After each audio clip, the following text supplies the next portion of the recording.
Jason Carter was a dreamer. Raised in a modest neighborhood in Texas, he had known struggles all his life. His mother worked double shifts as a nurse, while his father, a mechanic, spent long hours in a greasy garage just to keep food on the table. Despite their hardships, Jason grew up believing that hard work and perseverance could change his destiny. By the time he got into college, Jason had already faced numerous challenges.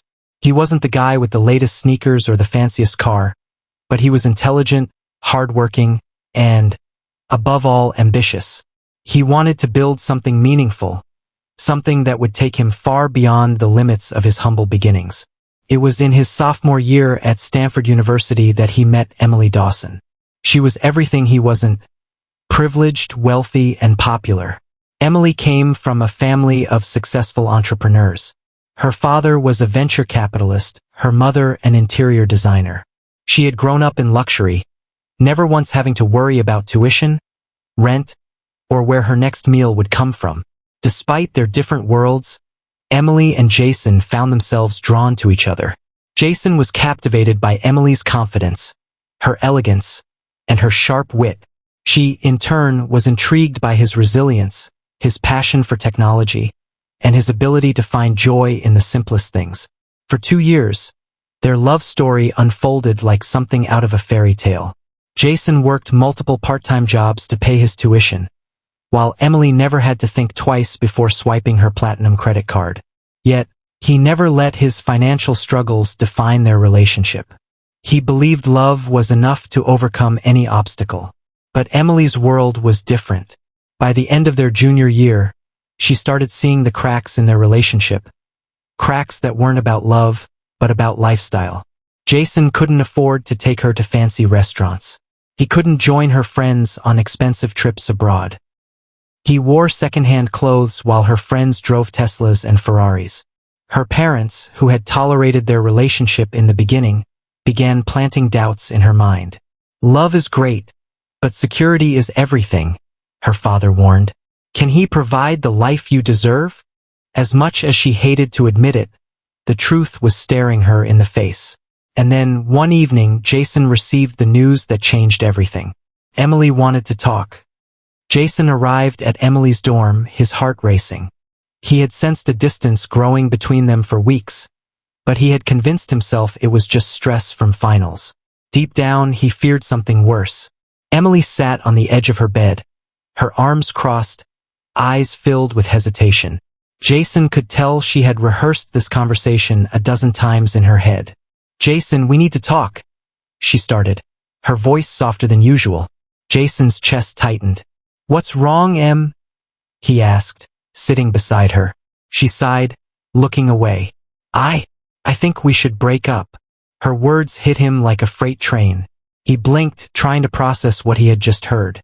"Break up? What are you talking about?" Emily took a deep breath, gathering her thoughts. "I love you, Jason, but we're from 2 different worlds. And the more I think about our future, the more I realize we want different things. I need stability.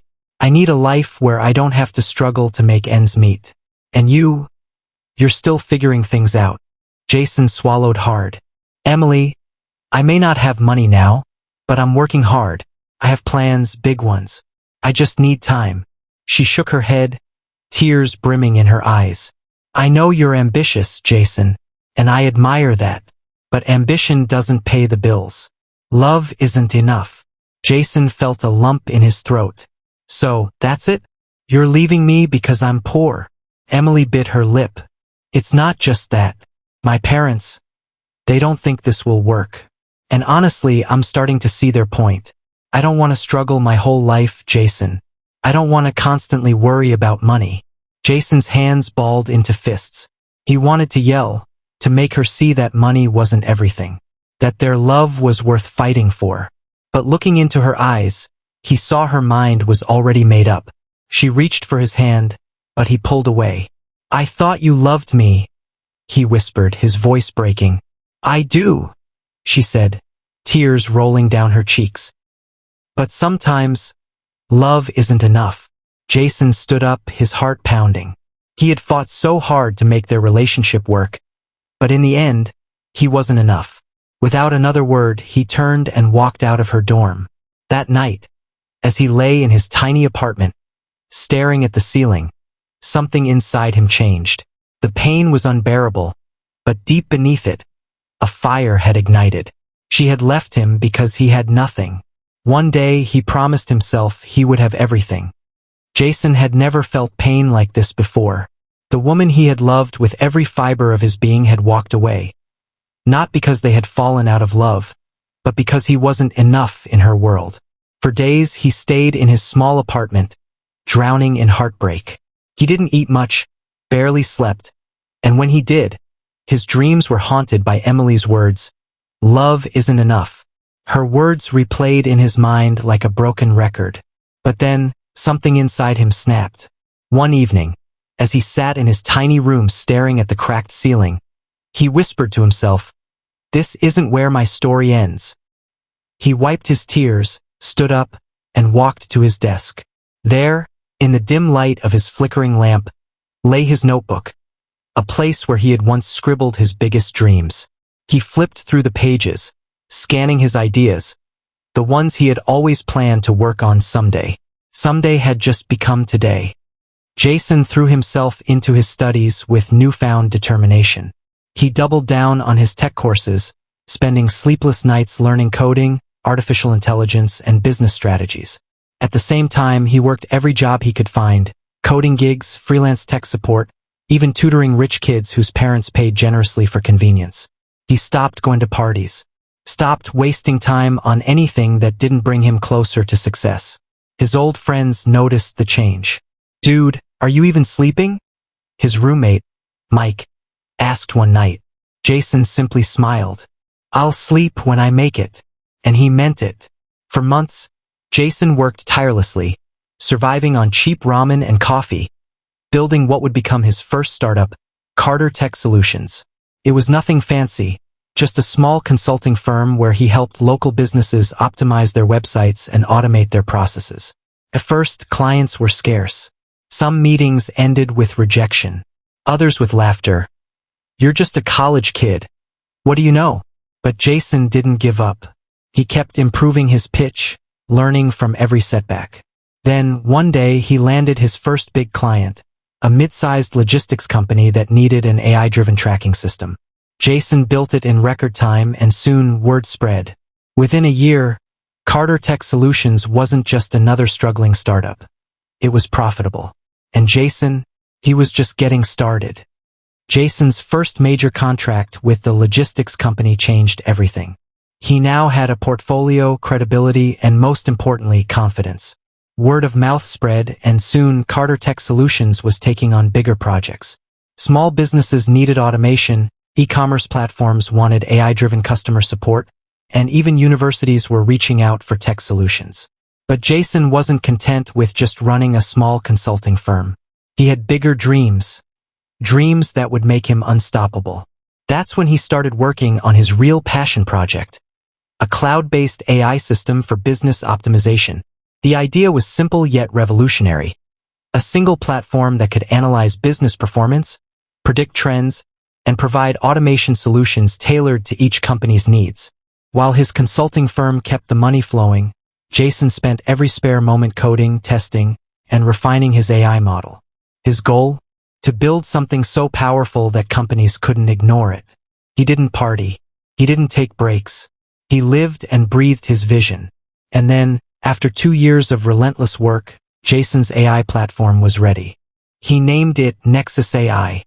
Despite how advanced Nexus AI was, Jason still faced a major challenge: funding. Building revolutionary software wasn't cheap, and Jason had exhausted his savings. Investors weren't easy to impress. Some dismissed him as a young, inexperienced entrepreneur, while others didn't believe AI could transform businesses the way he claimed.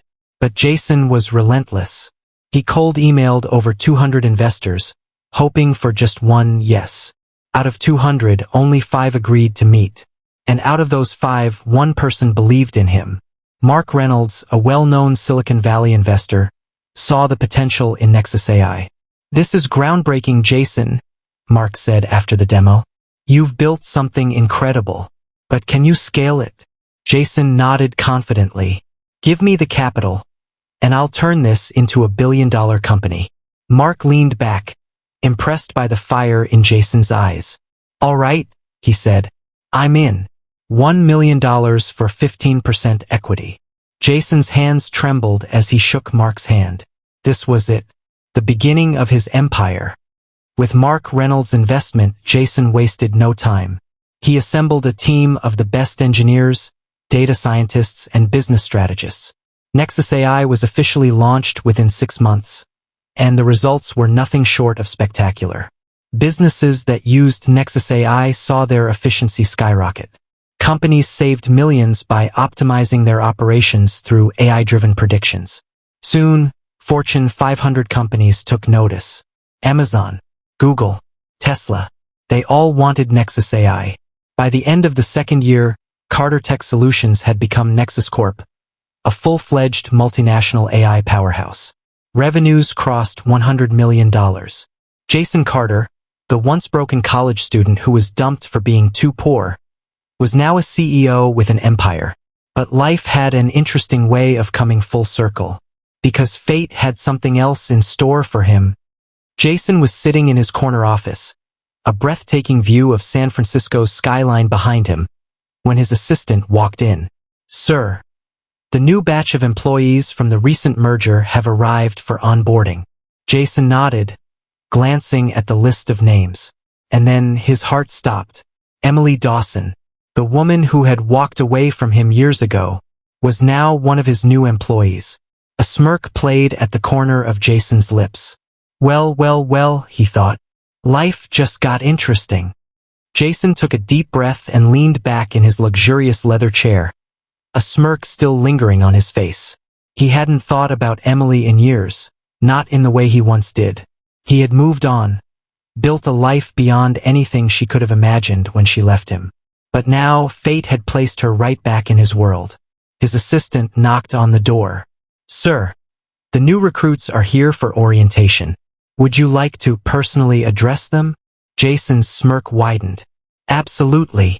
He walked into the sleek conference hall, filled with new employees excited to be part of NexusCorp, one of the most powerful AI companies in the world. And then he saw her. Emily was sitting in the middle row, dressed in a professional yet modest outfit, her hair neatly tied back. She looked different. There was no trace of the arrogance she once had. No hint of the girl who had walked away from him in college because he wasn't enough. As Jason stepped up to the podium, her eyes met his. For a brief moment, shock flashed across her face. Her lips parted slightly, and she blinked in disbelief. Jason let the silence linger, making sure she fully absorbed what was happening. Then he spoke. Welcome to NexusCorp. His voice was steady, powerful. Nothing like the hopeful college student she had once known. Emily's expression shifted from shock to something else. Regret. After the orientation, Jason returned to his office, but he knew it wouldn't be long before she came looking for him. And he was right. There was a hesitant knock at his door. He didn't even have to ask who it was. Come in, he said coolly. Emily walked in, her hands clasped together. She looked nervous, an expression he had never seen on her face before. Jason, she started, her voice barely above a whisper. He leaned back in his chair, folding his arms. It's Mr. Carter now. She flinched slightly at his cold tone but quickly composed herself. I had no idea this was your company. He raised an eyebrow. Did you even check before applying? She swallowed hard. I just needed a fresh start. I lost my last job when the company downsized. I didn't realize that you'd end up working for the man you once dumped for being broke. He finished for her, his voice calm but sharp. Emily's face turned red. Jason, I never wanted to hurt you. I was young, and I made a mistake. Jason let out a dry chuckle. A mistake? You told me love wasn't enough. That security mattered more. Well, congratulations, Emily. You now work for one of the most secure companies in the world. Silence. She looked down, fidgeting with her fingers. I'm not here to ask for anything. I just wanted to say I'm sorry. Jason studied her. Years ago, he would have given anything to hear those words. But now, he didn't need them. He had already won. Apology accepted, he said simply. Now, if that's all, I have work to do. Emily hesitated for a second, then nodded. Of course. Thank you for your time, Mr. Carter. She turned and walked out, leaving Jason with one thought. This was just the beginning. As Emily left Jason's office, her heart pounded. The man she had once loved, the man she had left, was now a self-made billionaire. And not just any billionaire. He was her boss. She walked back to her desk, replaying every moment of their past. The late-night conversations, the shared dreams, the way he used to look at her like she was his entire world. And she had thrown it all away for security. She had once believed that love wasn't enough without financial stability. But now, she had stability. She had a job at one of the best companies in the world. And yet, she had never felt emptier. Because the one thing she truly wanted was the man she had walked away from. Jason sat in his office watching Emily through the glass walls. She looked lost. Years ago, he would have given anything to have her back. To hear her say she regretted leaving him. But he wasn't that man anymore. He was Jason Carter, CEO of NexusCorp. A billionaire. A game changer. And Emily Dawson? She was just another employee now. Or so he told himself. Deep down, though, he knew the story wasn't over yet. Days passed. But Emily couldn't shake off the overwhelming regret she felt. Every time she walked through the office, she saw Jason's name on documents, on the walls, in meetings. He was everywhere. And he was untouchable. She had known he was brilliant, but she had never imagined he would rise to such heights. What hurt the most was that Jason hadn't even gloated. He hadn't thrown her decision back in her face like she would have expected. Instead, he had been indifferent. And somehow, that hurt more than anger ever could. Meanwhile, Jason had his own battle to fight. He told himself he had moved on. But every time he caught a glimpse of Emily in the office hallways, a part of him remembered the nights he had spent dreaming of a future with her. Except now, he was far beyond anything they had ever dreamed of together. One evening, as Jason was reviewing financial reports, his assistant knocked. "Sir, Miss Dawson is requesting a private meeting." Jason smirked. He had been expecting this. "Send her in." Emily stepped into his office, visibly nervous. Jason gestured to the chair across from him. "What can I do for you, Emily?" She hesitated before speaking. "I know I have no right to ask this, but can we talk? Outside of work." Jason raised an eyebrow. "Why?" She sighed. "Because I need to explain. I need you to understand. I didn't leave you because I didn't love you." Jason's expression remained unreadable. "No, you left me because I wasn't rich enough. And now, suddenly you want to explain." Emily clenched her fists. "I was scared, Jason. I had always been told that financial security mattered most. I thought I was doing the right thing. But I was wrong." Jason leaned forward, resting his elbows on his desk. "And now that I'm successful, you realize your mistake?" Emily shook her head. "No. I realized it long before I knew what you had become. The truth is, I've spent years regretting what I did. And now, facing you again, I can't pretend it doesn't still hurt." Jason studied her. For the first time, he saw raw honesty in her eyes. A part of him wanted to say something cruel, to remind her of how she had shattered him. But another part of him, the part that had once loved her deeply, knew this moment wasn't about revenge. Finally, he spoke. "You made a choice, Emily, and so did I. I built my empire without you. And now, I don't know if I can ever see you the way I used to." Emily bit her lip, nodding slowly. "I understand." She turned to leave, but just as she reached the door, Jason said, "But maybe we can start over, as colleagues." She looked back, surprised. "You mean that?" Jason gave a small nod. "Let's see where life takes us." From that day forward, Emily worked harder than ever. Not because she wanted Jason back, but because she wanted to prove to herself that she wasn't just a woman who had made a bad choice. She excelled in her role, earning the respect of her peers. And Jason, he watched from a distance. Something in him had changed. Maybe some wounds could heal. Maybe some stories weren't meant to end. Months passed. Their professional relationship was strong, but an undeniable tension remained. Until one evening, at a company gala, Jason and Emily found themselves alone on the rooftop, staring at the city lights. Funny how life works, Jason mused. Emily smiled sadly. Yeah, I never imagined we'd be here like this. Jason turned to her. Maybe we were never meant to be together back then. Maybe the timing was wrong. Emily looked into his eyes. And what about now? Jason hesitated for the first time in years. Then he reached for her hand. Maybe now, we see where life takes us. Their story didn't pick up where it had left off. Started anew. Not as the naive college students they once were, but as two people who had learned, grown, and understood the true value of love and ambition. This time, they weren't driven by what they lacked. They were driven by what they had become. Jason's journey wasn't just about proving someone wrong. It was about becoming the best version of himself. Emily's journey wasn't just about regret. It was about learning what truly mattered. Success is not about revenge. It's about growth. And sometimes, life gives you a second chance, not to fix the past, but to create a better future.